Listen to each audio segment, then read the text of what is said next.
Chapter 13, part 2. Watch it, Maybelle. He was off balance, but he fell, not into the stream, but with his chest across Maybelle's legs, his own legs waving in the empty air above the water. Phew! He was laughing with relief. What you trying to do, girl? Kill me? She shook her head, a solemn no. I know I swore on the Bible not to follow you, but I woke up this morning and yous was gone. I had to do some things. She was scraping at the mud on her bare legs. I just wanted to find you, so you wouldn't be so lonesome. She hung her head, but I got too scared. He pulled himself across until he was sitting beside her, and they watched Petey swimming across, the current carrying him too swiftly, but he did not seem to mind. He climbed out the well below the crab apple tree and came running back to where they sat. Everybody gets scared sometimes, Maybelle. You don't have to be ashamed. And he saw a flash of Leslie's eyes as she was going into the girls' room to see Janice Avery. Everybody gets scared. Petey ain't scared, and he even saw Leslie. They ain't the same for dogs. It's like the smarter you are, the more things can scare you. She looked at him in disbelief. But you weren't scared. Lord, Maybelle, I was shaking like jello. You're just saying that. He laughed. He couldn't help being glad that she didn't believe him. He jumped up and pulled her to her feet. Let's go eat. He let her beat him to the house. When he walked into the basement classroom, he saw Mrs. Myers had already had Leslie's desk taken out from the front of the room. Of course, by Monday, Jess knew, but still, at the bus stop, he had looked up, half expecting to see her running up across the field, her lovely, even, rhythmic run. Maybe she was already at school. Yeah, Bill could have dropped her off, as he did some days when he was late for the bus. But then when Jess came into the room, her desk was no longer there. Why were they all in such a rush to get rid of her? He put his head down on his own desk and his whole body was heavy and cold. He could hear the sounds of the whispers, but not the words. Not that he wanted to hear the words. He was suddenly ashamed that he'd thought he might be regarded with respect by the other kids, trying to profit for himself from Leslie's death.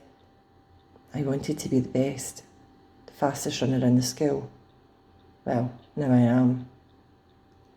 Lord, he made himself feel sick. He didn't care what the others said or what they thought, just as long as he left them alone, just so long as he didn't have to talk to them or meet their stares. They had all hated Leslie, except maybe Janice. Even after they'd given up trying to make Leslie miserable, they'd kept on despising her, as though there was one of them worth, as though none of them were worth, as though they were worth a nail in Leslie's little toe. And even he himself had entertained the traitorous thought that now he would be the fastest. Mrs. Myers barked the command to stand for the allegiance. He didn't move. Whether he couldn't or wouldn't, he didn't really care. What could she do to him after all? Jessie Aarons, will you step out into the hall, please? He raised his laden body and stumbled out of the room. He thought he heard Gary Fulcher giggle, but he couldn't be sure. He leaned against the wall and waited for Monstermouth Myers to finish saying, "Oh, see, can you see?" and join him. He could hear her giving the class some sort of assignment in arithmetic before she came out and quietly closed the door behind her. Okay, shoot, I don't care. She came over so close to him that he could smell her dime store powder. Jessie? Her voice was softer than he'd ever heard it, but he didn't answer. He just let her yell. He was used to that. Jessie, I just want to give you my sincere sympathy. The words were like a Hallmark card, but the tone was new to him. He looked up into her face, and despite himself, behind her turned-up glasses, Mrs. Myers' narrow eyes were full of tears, and for a minute he thought he might cry himself. He and Mrs. Myers standing in the basement hallway crying over Leslie Burke. It was so weird he almost laughed instead. When my husband died, Jess could hardly imagine Mrs. Myers ever having a husband. People kept telling me not to cry, kept trying to make me forget. Mrs. Myers, loving, mourning. How could you picture it? But I didn't want to forget. She took her handkerchief from her sleeve and blew her nose. Excuse me. This morning, when I came in, someone had already taken out her desk. She stopped and blew her nose again. I never had such a student in all my years of teaching. I shall always be grateful. He wanted to comfort her. He wanted to unsay all the things that he'd said about her, even unsay the things Leslie had said. Lord, don't let her ever find out. So, I realise, if it's hard for me, how much harder it must be for you. Let's try to help each other, shall we? Yes, ma'am. He couldn't think of anything else to say. Maybe someday, when he was grown, he would write a letter and tell her that Leslie Burkhardt thought she was a great teacher or something. Leslie wouldn't mind. Sometimes, like the Barbie doll, you need to just give people something that's for them, not just something that makes you feel good in giving it. Because Mrs. Myers had helped him already by understanding that he would never forget Leslie. He thought about it all day, how before Leslie came he'd been a nothing, a stupid weird kid who drew funny pictures and chased around a cow in a field trying to act big, trying to hide a whole mob of foolish little fears running riot inside his gut. It was Leslie who had taken him from the cow pasture into Terrabithia and turned him into a king. He had thought that it was.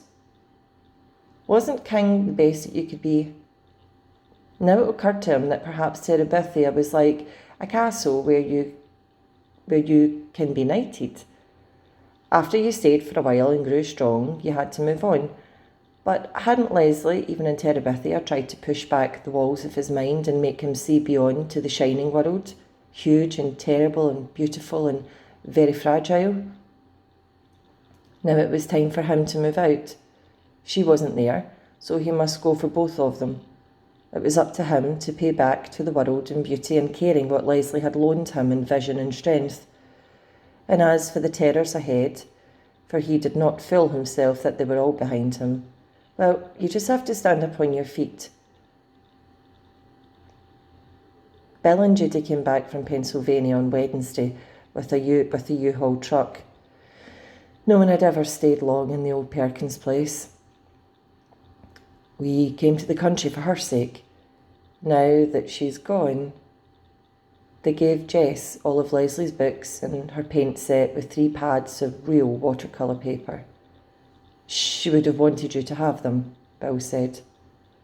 Jess and his dad helped them load the U-Haul, and noontime his mother brought down ham sandwiches and coffee, a little scared that the Burkes wouldn't want to eat her food, but needing, Jess knew, to do something.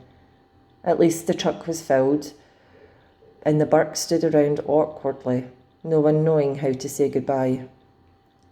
Well, Bill said, if there's anything we've left that you want, please help yourself. Could I have some of the lumber on the back porch? Jess asked. Yes, of course, anything you see, Bill insisted. I meant to give you PT, he said, but... He looked at Jess and his eyes were those of a pleading little boy. But I can't seem to give him up. It's okay. Leslie would want you to keep him. The next day after school, Jess went down and got the lumber he needed, carrying it a couple of boards at a time to the creek bank, and he put the 2 longest pieces across the narrow place upstream from the crabapple tree. And when he was sure that they were as firm as even he could make them, he began to nail on the cross pieces. What are you doing, Jess? Maybelle had followed him down again, and he'd guessed that she might. It's a secret, Maybelle. Oh, tell me. When I'm finished, okay? I swear on the Bible, I won't tell nobody. Not Billie Jean, not Joyce Ann, not Mama. She was jerking her head back and forth in solemn emphasis. Oh, I don't know about Joyce Ann. You might want to tell Joyce Ann sometimes. Tell Joyce Ann something that's a secret between you and me? The idea seemed to horrify her. Yeah, I was just thinking about it. Her face sagged. Joyce Ann ain't nothing but a baby. Well, she wouldn't likely be a queen, first off. You'd have to train her and stuff. Queen? Who gets to be queen? I'll explain it when I finish, okay? And when he finished, he put flowers in her hair and led her across the bridge, the great bridge into Terrabithia, which might look to someone with no magic in him like a few planks across a near-dry gully. Shh, he said. Look. Where? Can't you see him? All the Terrabithians standing on tippy toes to see you. Me? Shh, yes. There's a rumour going around that a beautiful girl arriving today might be the new queen that they've been waiting for.